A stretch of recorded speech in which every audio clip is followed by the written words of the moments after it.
This is the best place to stay in Baguio for a big group. This is Azalea Hotels and Residences Baguio. Alam nyo ba, hindi lang siya typical hotel? Apartment suite ang vibe dito, so perfect to for family or barkada trips. Top rated din pala to sa Klook, kaya tara, check-in muna tayo. Sobrang welcoming ng staff and ang ganda ng lobby. Very cozy and homey.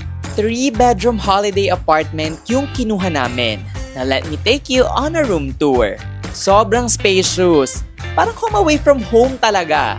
May living room for tambay or movie night, dining area for bonding over food, at syempre, fully equipped kitchen. Yes, I know, hindi tulad sa ibang hotels, dito pwede kayong magluto if gusto nyo ng home-cooked meals habang nasa Baguio.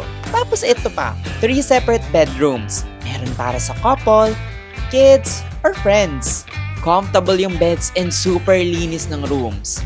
Ang sarap magpahinga after a long day exploring Baguio. Bonus pa, ang ganda ng view. Imagine sipping coffee dito sa balcony habang malamig ang hangin. Baguio feels talaga. Meron silang Kuya Jay sa loob as their in-house restaurant. Dito kayo pwedeng mag-lunch or dinner. Ang sarap talaga ng Filipina dishes. Super convenient kasi hindi mo na kailangan lumayo.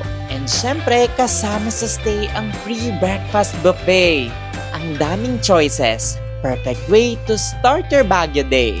So, if naghahanap kayo ng place na perfect for big groups at gusto nyo ng space, comfort, convenience, at malapit sa ilang mga tourist spots, highly recommended ko ang Azalea Hotels and Residences Baguio.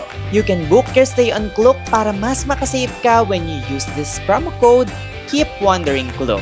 Also make sure to follow for more travel recos.